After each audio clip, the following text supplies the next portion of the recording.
Salut, c'est Mia et bienvenue dans un nouvel épisode de Sneak On Gossip. Et aujourd'hui, on parle de Kobe Bryant et d'un scandale plutôt récent qui a bien secoué le milieu des sneakers.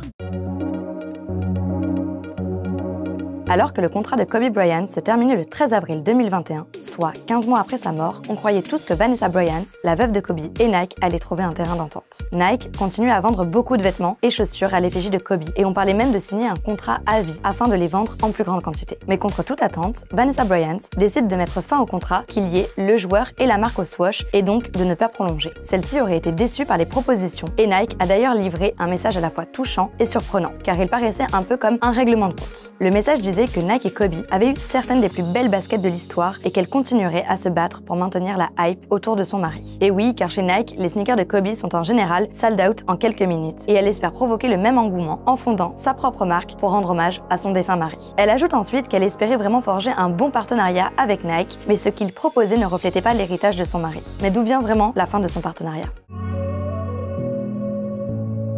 Selon la famille Bryant, Nike ne s'est pas comporté comme ceux-ci le voulaient. Ils ont non seulement continué à faire perdurer la hype autour des produits de Kobe, mais ont encore plus limité leur accès et les stocks, les rendant de plus en plus rares et donc de plus en plus chers. Il était quasiment devenu impossible de porter les produits de son idole pour lui rendre hommage. De plus, alors que beaucoup d'enfants admiraient encore Kobe Bryant, il n'existait pas de peinture d'enfant. Bon, pour nous, ce n'est pas trop étonnant, Nike et la hype, ça fait un. Ils essayent de rendre absolument tous leurs modèles inaccessibles le plus longtemps possible afin de rester au sommet, et ça, depuis longtemps. Mais ce n'était pas du goût de la famille de la légende. Pour en rajouter une couche, ils ont rajouté qu'ils avaient juste demandé le même contrat à vie que Michael Jordan et LeBron James et que Nike aurait refusé et aurait proposé quelque chose d'inférieur. Bref, c'est bel et bien fini, mais tout ceci n'exclut pas ces incroyables 18 années de collaboration avec 11 chaussures signature. Nike a d'ailleurs déclaré « Kobe a joué un rôle important dans notre connexion avec les consommateurs. Même si notre relation contractuelle a pris fin, il restera un membre profondément aimé de la famille Nike. » Tout est bien qui finit bien pour le moment, mais j'ai quand même hâte de voir la nouvelle marque de la famille Bryant. C'était Mia, à bientôt pour de nouveaux gossips. Salut.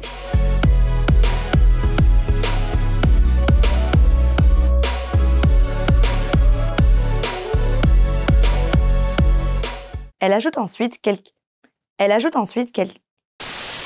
alors que le contrat sont en général sales. Oh putain. Mais d'où vient vraiment la fin de son partenariat? Nike ne s'est pas comporté comme ceux qu'ils ne le voulaient. Ceux-ci le voulaient. Ils en ont seulement.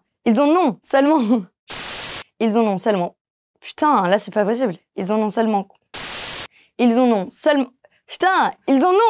c'est pas possible ça. Ils en ont seulement. Pour en rajouter une couche, oh pardon, ça va trop vite. Là. Et que Nike avait refusé qu'il avait a pris fin. Il restera un monde. C'était Mia. Je fais tout le temps ça avec les doigts. J'arrête.